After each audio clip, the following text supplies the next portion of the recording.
تو ترجمہ تمہارا، تمہاری، تمہارے یا اپنا، اپنی، اپنے کیا جاتا ہے، اور اگر افعال کے ساتھ ہو تو تمہیں یا تم کو ترجمہ کیا جاتا ہے، اور حروف کے ساتھ اس کا ترجمہ تم سب کیا جاتا ہے۔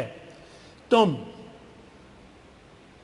جو ہے یہ صرف افعال کے ساتھ استعمال ہوتا ہے اور اس کا ترجمہ تم سب کیا جاتا ہے۔ اگر انتم کے بعد ال والا اسم ہو، یعنی ایسا اسم جس کے شروع میں ال ہو، تو بات میں زور پیدا ہو جاتا ہے اور ہی کا مفہوم اس میں شامل ہو جاتا ہے۔ اور ایک اور بات بھی یاد رکھیے گا کہ تم کے ساتھ اگر کوئی اور علامت لگانی ہو تو درمیان میں واو کا اضافہ کرنا ضروری ہوتا ہے۔ سبق نمبر 10 کا خلاصہ۔ اس سبق میں ہم نے 2 علامتیں پڑھی تھیں، یا اور نا۔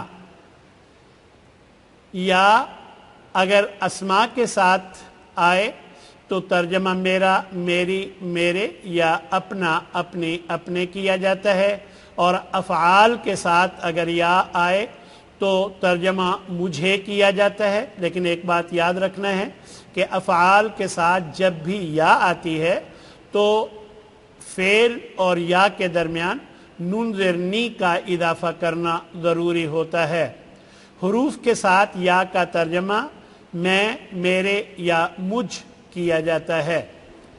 اسی طرح نا اگر اسم کے آخر میں آئے تو ترجمہ ہمارا، ہماری، ہمارے کیا جاتا ہے، یا اپنا، اپنی، اپنے ہوتا ہے۔ اور اگر افعال کے ساتھ نا آئے تو پھر غور سے دیکھتے ہیں کہ نا سے پہلے کیا ہے۔ اگر نا سے پہلے سکون ہو تو ترجمہ ہم نے کیا جاتا ہے، اور اگر نا سے پہلے زبر یا زیر ہو تو ترجمہ ہمیں کیا جاتا ہے۔ حروف کے ساتھ نا کا ترجمہ ہم یا ہماری ہوتا ہے۔ اب ہم ٹیسٹ کی طرف آتے ہیں اور ٹیسٹ نمبر 2 کو حل کرتے ہیں۔ سوال نمبر 1، مختصر جواب دیں۔ ہوا اور ہیا کے مفہوم میں کیا فرق ہے؟ ان دونوں کا کیا ترجمہ ہے؟ بتائیے گا جی۔ ہوا واحد مذکر کے لیے اور ہیا واحد مؤنث کے لیے، دونوں علامتوں کا ترجمہ وہ کیا جاتا ہے۔ نمبر 2، ہوا اور ہیا کے بعد اگر ال والا اسم ہو تو اس کا کیا مفہوم ہوتا ہے؟ تو اس میں تاکید کا مفہوم ہوتا ہے اور ترجمہ ہی کیا جاتا ہے۔ نمبر 3، ہو اور ہی اگر اسم کے آخر میں ہو تو ان کا کیا ترجمہ ہوتا ہے؟ ان کا اسم کے ساتھ ترجمہ اس کا، اس کی، اس کے یا اپنا، اپنی، اپنے کیا جاتا ہے۔ نمبر 4، ہو اور ہی اگر فعل کے آخر میں ہو تو پھر کیا ترجمہ ہوتا ہے؟ اس کا ترجمہ اسے یا اس کو کیا جاتا ہے جب یہ فعل کے آخر میں ہو۔ نمبر 5، ہو اور ہی کو اگلے لفظ سے ملاتے ہوئے ان میں کیا تبدیلی آتی ہے؟ ہو کا الٹا پیش صرف پیش سے اور ہی کی کھڑی زیر صرف زیر سے بدل جاتی ہے۔ من ہو میں ہو کی بجائے صرف پیش کے ساتھ ہو کیوں آیا ہے؟ پڑھنے میں آسانی کے لیے اور اس لیے بھی کہ ہو سے پہلے جزم ہے۔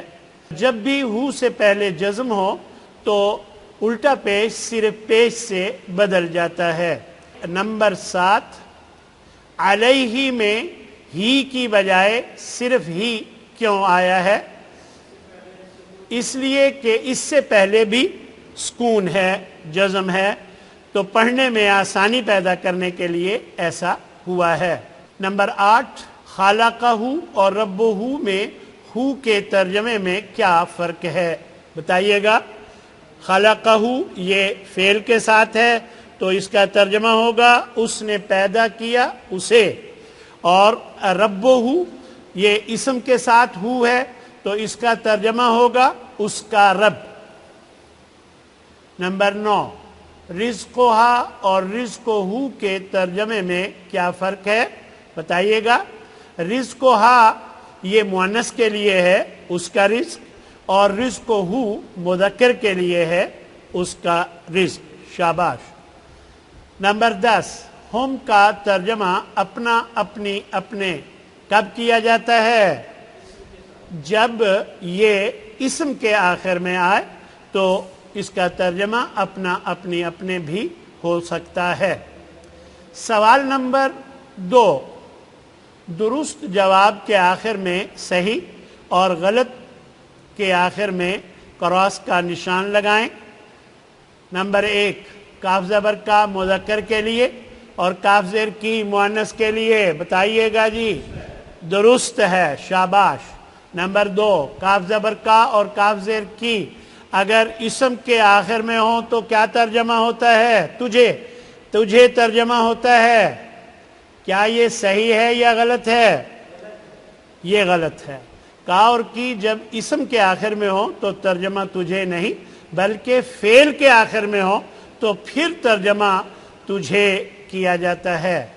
فعل کے آخر میں کاف زبر کا اور کاف زیر کی ہو تو ترجمہ اپنا، اپنی، اپنے ہوتا ہے. کیا یہ صحیح ہے؟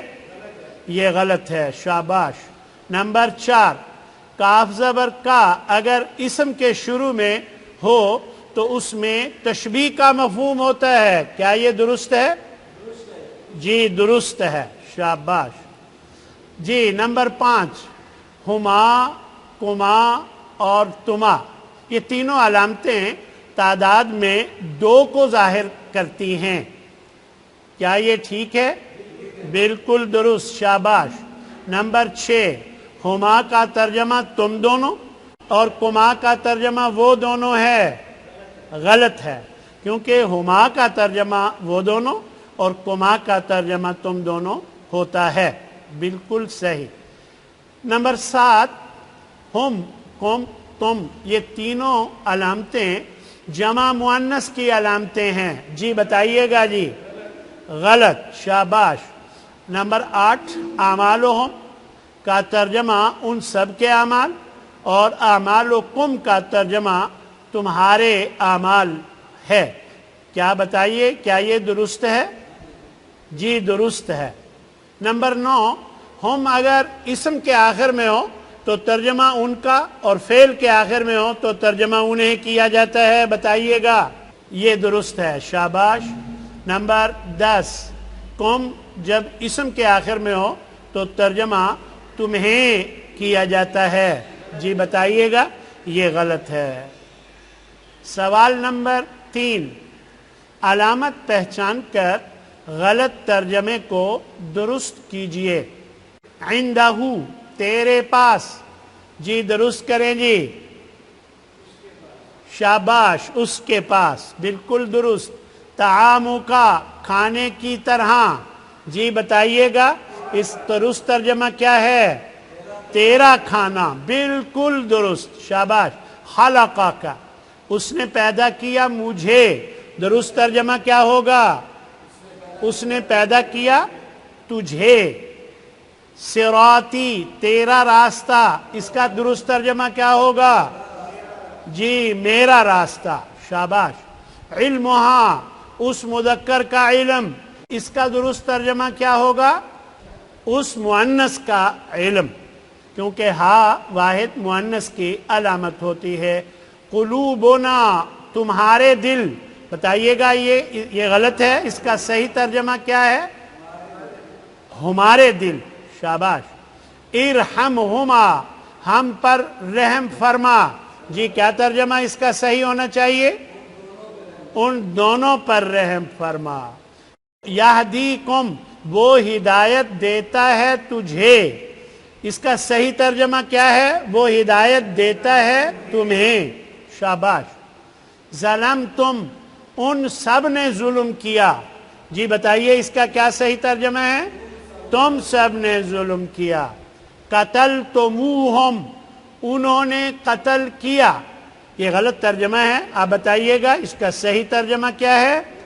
تم سب نے قتل کیا انہیں. کیونکہ فعل کے آخر میں جب ہم آتا ہے تو اس کا ترجمہ انہیں کیا جاتا ہے۔ سوال نمبر 4، خالی جگہ پر کریں۔ نمبر 1، کاف زبر کا اگر اسم کے آخر میں ہو تو ترجمہ جی کیا کیا جاتا ہے؟ تیرا، تیری، تیرے، یا اپنا، اپنی، اپنے۔ شاباش، بالکل صحیح۔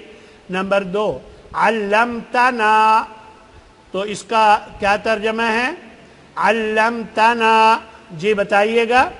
تو نے علم دیا ہمیں یا تو نے سکھایا ہمیں ہوتا ہے، بالکل درست۔ نمبر 3، احدکما، بتائیے گا اس کا کیا ترجمہ ہے؟ خالی جگہ پر کیجئے۔ تم دونوں میں سے ایک، بالکل درست۔ اور نمبر 4، ربی کا ترجمہ یہ اور ربنا کا ترجمہ یہ ہے، کیا ہے جی بتائیے گا؟ ربی کا کیا ترجمہ ہے؟ میرا رب، اور ربنا کا ترجمہ ہمارا رب، بالکل درست، شاباش۔ اگر ہم کے بعد ال والا اسم ہو تو اس میں جی بتائیے کیا مفہوم ہوتا ہے؟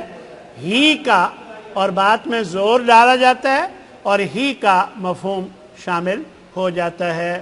نمبر 6، علامت تم کے بعد اگر کوئی اور علامت لگانی ہو تو پھر درمیان میں جی آپ بتائیے، درمیان میں واو کا اضافہ کیا جاتا ہے، شاباش جی۔ نمبر 7، فعل کے ساتھ اگر یا لگانی ہو تو پھر فعل اور اس یا کے درمیان کس کا اضافہ کرتے ہیں؟ نون زیر نی کا اضافہ کرتے ہیں، شاباش۔ نمبر 8، نا اگر فعل کے آخر میں ہو، آپ بتائیے گا، اس سے پہلے جزم ہو تو پھر کیا ترجمہ ہوتا ہے؟ ہم نے، شاباش۔ اور نمبر 9، اگر نا اسم کے آخر میں ہو تو اس کا پھر کیا ترجمہ ہوتا ہے؟ آپ بتائیے گا جی۔ اگر اسم کے آخر میں ہو ہمارا، ہماری، ہمارے، یا اپنا، اپنی، اپنے، بالکل درست۔ نمبر 10، اگر نا فعل کے آخر میں ہو اور اس سے پہلے زبر یا زیر ہو تو پھر کیا ترجمہ ہوتا ہے؟ جی ہمیں، بالکل ٹھیک، شاباش۔ تو اس طرح آج ہمارا ٹیسٹ نمبر 2 مکمل ہو گیا۔ وآخر دعوانا ان الحمد للہ رب العالمین۔